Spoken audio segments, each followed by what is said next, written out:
الحمدللہ رب العالمین والصلاة والسلام علی سید المرسلین۔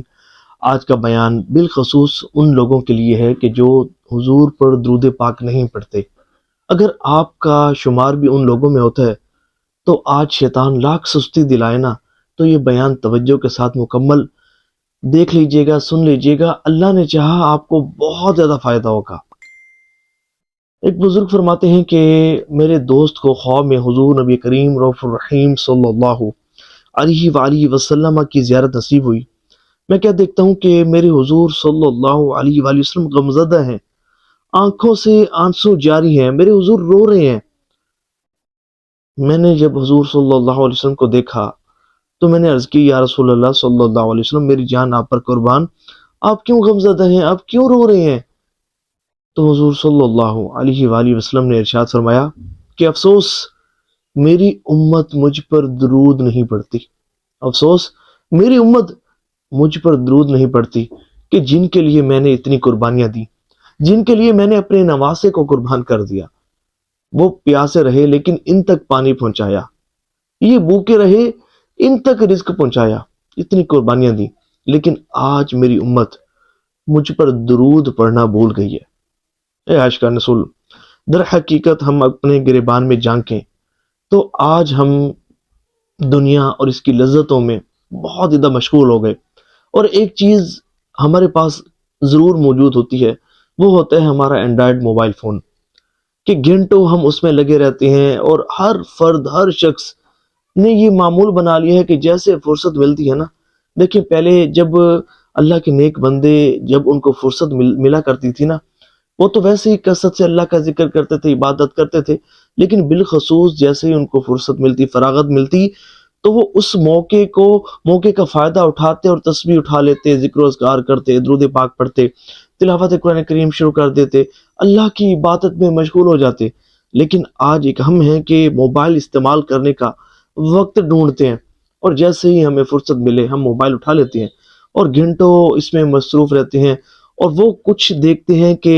جو ہمیں نہیں دیکھنا چاہیے، جن کو دیکھنے سے اللہ اور اس کے رسول صلی اللہ علیہ وآلہ وسلم نے منع فرمایا ہے۔ اور سم ٹائمز تو یوں ہوتا ہے کہ ہم گھنٹوں مصروف رہتے ہیں، اور رات کو اتنی دیر ہو جاتی ہے، یہاں تک کہ بعض اوقات موبائل کی چارجنگ ختم ہو جاتی ہے، بیٹری ختم ہو جاتی ہے، یا بعض اوقات یوں ہوتا ہے کہ موبائل دیکھتے دیکھتے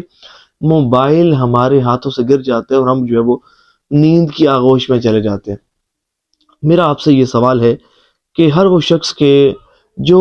موبائل کا اس طرح بے فضول استعمال کرتا ہے اور اپنی آنکھوں کو حرام سے پر کرتا ہے، اگر اللہ نہ کرے کہ اسی بے حیائی کے مناظر دیکھتے ہوئے، اسی طرح گناہ کرتے کرتے، اگر اسی رات کہ جب وہ موبائل دیکھ رہا تھا اور سوتے ہوئے موبائل اس کے ہاتھ سے چھوٹ گیا، گر گیا، اور اسے نیند آ گئی،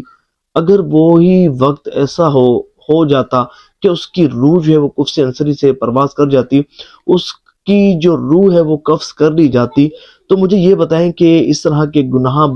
برے مناظر دیکھ کر اس دنیا سے رخصت ہونے والوں کا کیا انجام ہوتا ہے، اور اس کا کیا انجام ہوتا؟ یقیناً وہ شخص برباد ہو جاتا۔ تو دیکھیں، روایت میں آتا ہے، حدیث شریف میں آتا ہے کہ بروز قیامت انسان کو سب سے زیادہ حسرت اس گھڑی پر ہوگی جو گھڑی اللہ کے ذکر کیے بغیر گزری ہوگی۔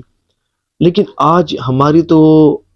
مکمل گھڑیاں، ہمارے مکمل اوقات ہی اللہ کی نافرمانی میں گزرتے ہیں، دن رات اللہ کی نافرمانی، شب و روز اللہ کی نافرمانی۔ اگر ہم سوتے ہوئے نا کبھی اللہ ہمیں توفیق دے، ہم ذرا محاسبہ تو کریں کہ آج دن بھر میں میں نے اللہ کی کتنی نافرمانی کی۔ کبھی سوچیں، کبھی دیکھیں کہ آج میں نے، کبھی لکھیں نا، ذرا دستہ اٹھائیں، کاپی اٹھائیں، لکھیں کہ آج میں نے یہ بھی گناہ کیا، یہ بھی گناہ کیا، یہ بھی گناہ کیا۔ آپ کا دستہ بھر نہ جائے تو پھر کہیے گا۔ مجھے یہ بتائیں، یہ تو ہمارے ایک دن کا نامہ اعمال، ایک دن کا صرف، اور جو ہم نے اتنی لمبی زندگی اللہ کی نافرمانی میں گزاری، تو جب روز قیامت وہ سیاہ نامہ اعمال اگر ہم میں پڑھ کر سنانا پڑ گیا تو ہمارا کیا بنے گا؟ یقیناً ہم برباد ہو جائیں گے۔ دیکھیں، لوگ دو طرح کے ہوتے ہیں، ایک وہ ہوتے ہیں کہ جن کا مقصد دنیا کمانا، دنیا کھانا، اور دنیا کی نعمتوں سے لطف اندوز ہونا۔ اوورال ان کا مقصد صرف دنیا اور دنیا کی لذتیں ہوتی ہیں، بس دنیا کمانا، اور دنیا کے گرد ہی ان کی خواہشات اور سب کچھ، ان کا جو امیدوں کا محور و مرکز صرف دنیا ہوتی ہے۔ اور ایک لوگ وہ ہوتے ہیں کہ جو دنیا بھی بقدر ضرورت حاصل کرتے ہیں، لیکن دنیا کے ساتھ ساتھ ان کا ذہن یہ ہوتا ہے کہ میری آخری جو منزل ہے وہ آخرت ہے، میں نے آخرت کی تیاری کرنی ہے، میں نے مرنا ہے، مر کر مٹی میں ملنا ہے، مر کر قبر میں جانا ہے، میں نے اپنے رب کو جواب دینا ہے، اور اس بات کا جواب دینا ہے کہ جس کے لیے مجھے دنیا میں بھیجا گیا۔ ہم کیسے جواب دیں گے؟ یقین مانیے آج تو ہمارے جو جنازے ہیں وہ بھی ہمارے لیے باعث عبرت نہیں رہے۔ پہلے جب جنازے ہوا کرتے تھے نا، تو لوگ جب میت لے کر جا رہے ہوتے تھے، جنازے کاندھوں پر لاد کر جا رہے ہوتے تھے، تو پتہ ہے کیا کیفیت ہوتی تھی؟ خوف خدا سے آنکھیں اشک بار ہوتی تھیں، اور جو ہے وہ نگاہیں جھکائے ہوئے اپنی موت کو، اپنی قبر کو، اپنی آخرت کو یاد کرتے ہوئے جاتے تھے کہ بھئی آج اس کا وقت آیا ہے، آج یہ جا رہا ہے، آج یہ قبر میں جا رہا ہے، کل میں نے جانا ہے، یہ تو نیک ہے، یہ اللہ کی رحمت کا اس پر نزول ہوگا، میں تو ہوں ہی بدکار سیاکار گناہ گار شخص کہ ساری زندگی رب کو ناراض کرتا رہا، تو میرا کیا بنے گا؟ تو وہ لوگ ہوتے تھے کہ جنازوں کے ساتھ چلتے ہوئے ان پر رکت طاری ہوتی تھی، خوف خدا سے ان کی آنکھیں جو ہیں وہ اشک بار ہو جایا کرتی تھی، غم میں ڈوب جایا کرتے تھے، اپنی موت کا، اپنی آخرت کا، حشر کا، قبر کا تصور ان کے ذہنوں میں ہوتا تھا۔ لیکن آج تو جنازے بھی ہمارے لیے باعث عبرت نہیں رہے، ہم تو جنازوں میں بھی دنیا کی باتیں کرتے ہیں، پراپرٹی اور لین دین کی بات کرتے ہیں۔ آج تو جنازوں کے پیچھے چلنے والے بھی ٹھٹھا مذاق مسخری کرتے ہیں، قبرستان تک پہنچ کر دنیا کی باتوں میں ہم مشغول ہو گئے۔ مقصد میرا کہنے کا یہ ہے کہ ہم نے دنیا کو ہی اپنی امیدوں کا محور بنا لیا۔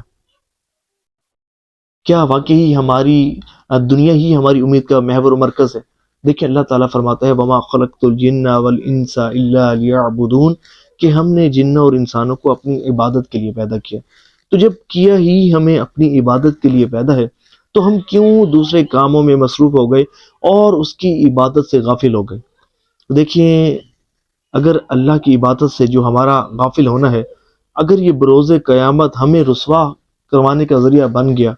عذاب قبر کا ذریعہ بن گیا، ہمیں جہنم میں لے جانے کا ذریعہ بن گیا، اور اگر بروز قیامت یہ کہہ دیا گیا کہ اس شخص کو گھسیٹتے ہوئے جہنم کی طرف لے جاؤ کہ یہ دنیا میں میری نافرمانی کیا کرتا تھا، ان کاموں کو کیا کرتا تھا کہ جن کو کرنے سے میں نے اور میرے حبیب صلی اللہ علیہ وآلہ وسلم نے منع کیا تھا، تو تصور کریں کہ ہمارا کیا بنے گا۔ یقیناً ہم برباد ہو جائیں گے، اور پھر ہمیں کوئی موقع نہ مل پائے گا۔ تو یہ وقت ہے اللہ کو راضی کرنے کا،